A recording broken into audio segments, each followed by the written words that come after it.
Ya, dan kita juga sudah ada pertanyaan yang masuk lewat akun sosial media kita. Ini dari Instagram, dari Syahreza Daulay. Nama saya Syahreza, tinggal di kota Pekanbaru. Saya bekerja di perusahaan swasta dan saya ingin bertanya kepada Coach Tung Desem-Waringin, apa sih yang membedakan cara kerja orang Tionghoa dengan yang lain? Dan satu lagi, bagaimana cara merubah mindset kita agar siap bersaing dengan orang-orang dari luar? Terima kasih, Sinen Kwaile. Taci tali.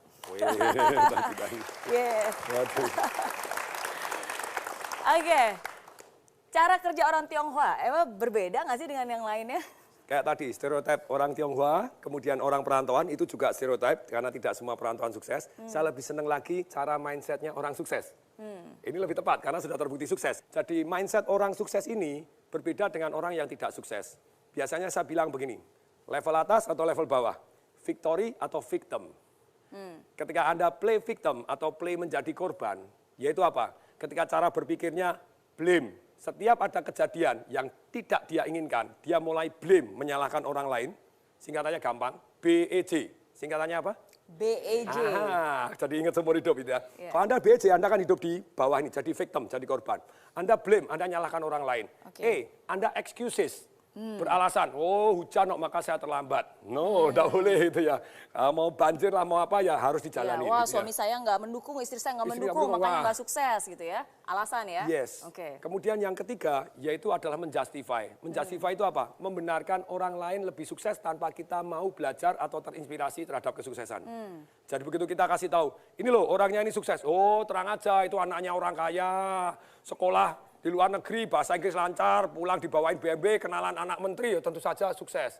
Ketika kita tanya, enggak loh, ada enggak anaknya orang miskin yang sukses? Ada, banyak. Banyak.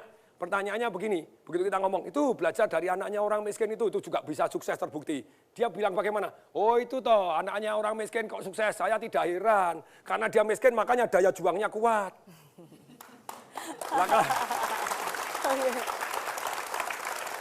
Lah terus dia ditanya, lah kamu, lah aku anaknya orang menengah sih, makanya daya juangnya pas-pasan.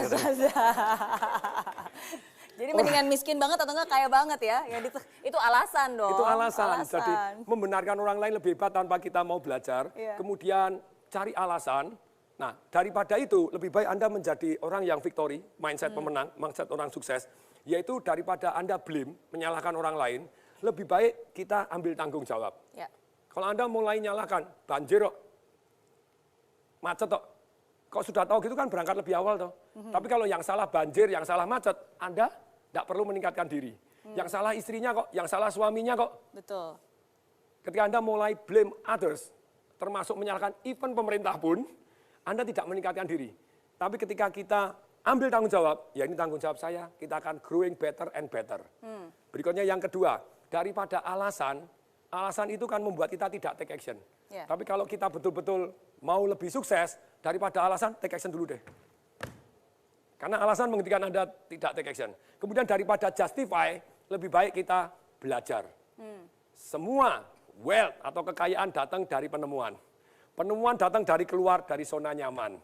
Keluar dari zona nyaman, ada 0 to 1, penemuan dari 0 ke 1, tapi ada juga yang 1 to many, 1 to many, jadi banyak. Nah paling gampang kita sebetulnya luangkan waktu untuk belajar dari orang-orang yang sudah 0 to 1. Tinggal Anda 1 to many, jadi Anda akan jauh lebih cepat suksesnya. Belajar sangat-sangat penting untuk menjadi sukses. Kalau tadi Pak Tung ngomong tentang 0 to 1, 1 to many, malam ini saya hadirkan contoh nyatanya. Jadi sosok yang luar biasa, seorang pengusaha yang juga mulai dari nol, membuat satu, dan sekarang bukan hanya membuat satu, tapi banyak. Dan saya dengar-dengar ada 250 cabang di seluruh Indonesia. Nah langsung saja kita sambut Pak Anton Teddy, owner dari TX Travel. Nah ini dia. Tepuk tangan dulu dong buat Pak Anton Teddy. Selamat malam. Kebetulan pas banget nih, tadi ngomong dari 0 to 1, 1 to many ya.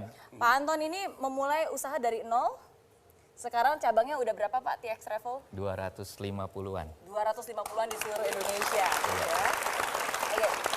Sebelum kita tanya ya, ini jangan-jangan stereotip lagi nih Pak Tung, karena penonton akan melihat orang Tionghoa, bisnis juga, Perantau juga ya Pak ya? Perantau Oke. juga. Terus bisa sukses, berarti ciri-cirinya untuk orang sukses harus seperti itu. Setuju nggak Pak Anton?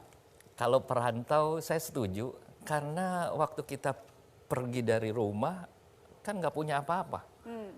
Pulang masa nggak punya apa-apa lagi. Kita harus pulang punya apa-apa, baru pulang. Oke. Ceritanya gimana nih, dari 0 menjadi 1? Ketika pertama kali memulai, kepikiran nggak sih untuk menjadi pengusaha? Enggak. Papa punya toko elektronik di Sukabumi, kota kecil. Saya sebagai anak yang paling besar biasanya adalah di mana-mana meneruskan usaha orang tua. Ya. Tapi saya menolak. Alasan saya adalah saya nggak suka jaga di toko, saya pengennya jalan-jalan. Oh gitu. Papa saya bilang, kalau mau jalan-jalan jadilah orang kaya. Tapi saya bilang, saya nggak mau jadi orang kaya, saya maunya jalan-jalan. Oke. Nah, Gitu ya. akhirnya saya sekolah dari Sukabumi ke Jakarta, sekolah SMK Pariwisata. Oke. Karena memang suka jalan-jalan Suka, ya, iya. khusus kali pariwisata. Ditolak 2 kali nggak masuk. Ujiannya ditolak 2 kali, nggak masuk. Dari Sukabumi, lawan dengan orang-orang Jakarta, mungkin pelajarannya dan lain sebagainya beda, Iya. nggak masuk. Papa saya bilang, coba lagi. Kebetulan itu sekolah adalah sekolah yang tadinya semua anak perempuan. Baru 2 tahun terakhir menjadi sekolah campur. Sehingga lebih banyak yang perempuannya dibandingkan laki-laki. Ya. Lalu pada hari masuk, besoknya saya dipanggil. Karena ada 2 kursi sisa. Oke. Dan syaratnya harus 1, harus laki-laki. Kebetulan laki-laki. Kebetulan laki-laki. Oke. Saya masuk dan papa saya waktu itu bilang, Anton, masuk kamu dari belakang, tapi papa mau lihat kamu keluar dari depan. Saya juara 2. Wow. Dari sana saya merasa bahwa kalau saya menemukan apa yang saya inginkan. Oke, dan akhirnya sekarang bisa jalan-jalan, mimpinya terwujud dan bisa membuat orang lain juga ikut jalan-jalan bersama ya, buka usaha travel. Baik. Tapi Pak Tung juga selalu bilang bahwa nggak pernah ada yang kata namanya kegagalan ya. Ya. Jadi walaupun tadi juga mencoba gagal lagi, tapi akhirnya bisa sukses kok ya. Ya. Sesuai dengan quotes-nya dari Pak Tung. Saya punya quotes yaitu tidak ada kata gagal, yang ada hanya sukses dan belajar.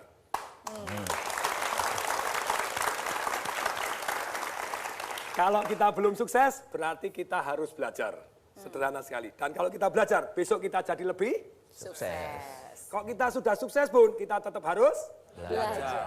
Kalau kita tetap belajar, besok lebih sukses lagi. Oke. Langsung saja kita lihat ada yang juga sudah bertanya lewat akun sosial media kita. Kita lihat pertanyaan berikut. Oke, dari Gali. Salam dahsyat Pak Tung. Saya Gali usia 37 tahun. Sudah 4 tahun ini saya mendirikan usaha di bidang kertas. Yang notabene kompetitor saya banyakkan keturunan Tionghoa. Bagaimana cara supaya saya lebih optimis menjalankan bisnis ini di tengah persaingan yang ketat dengan kompetitor keturunan Tionghoa yang notabene modal dan jaringannya lebih kuat. Trims dan salam dahsyat. Oke. Ini usaha tapi kompetisinya katanya orang Tionghoa gigih, punya modal, jaringan lebih kuat. Gimana caranya berkompetisi? Mungkin dari Pak Tung dulu. Ya, saya pernah memberikan coach untuk pengusaha Tanah Abang busana muslim. Pada waktu itu yang paling ditakutin adalah pengusaha Tasikmalaya. Dan kemudian Tasikmalaya itu hanya boleh buka hanya Senin dan Kamis gitu ya. Hari bisa distorsi, mungkin Selasa atau Jumat, tapi Senin atau Kamis 2 hari. Dibatasin gitu ya? Hanya 2 hari seminggu. Oke. Tapi mereka datang itu Tanah Abang juga problem gitu ya. Iya. Nah kemudian saya cuma ngomong, kalau Anda bisa bersaing, itu caranya bersaing membuat nilai tambah. Anda membuat nilai yang lebih dari mereka dan punya faktor kali distribusi dan Anda rela berbagi. Tapi kalau tidak bisa bersaing, tidak usah bersaing, berkolaborasi aja. Cari Tasikmalaya mana yang paling laku, kemudian diajak, mau nggak kamu buka bukan 2 hari selama seminggu, tapi 1 minggu full. Buka di tempat saya, bagi hasil. Enak toh? Jadi sometimes kita tidak perlu bersaing kok. Sifat manusia untuk berkompetisi sebetulnya bisa menjadi kolaborasi untuk menjadi lebih baik. Betul. Dan kalau Anda event tetap masih nekat, Pak, saya tetap mau sendiri, tidak mau berkolaborasi, pelajarin kelemahan-kelemahannya, pelajarin kelebihan-kelebihannya, Anda amati, tiru, modifikasi lebih baik, kemungkinan sukses Anda lebih tinggi daripada Anda tadi, BEJ, komplain dulu.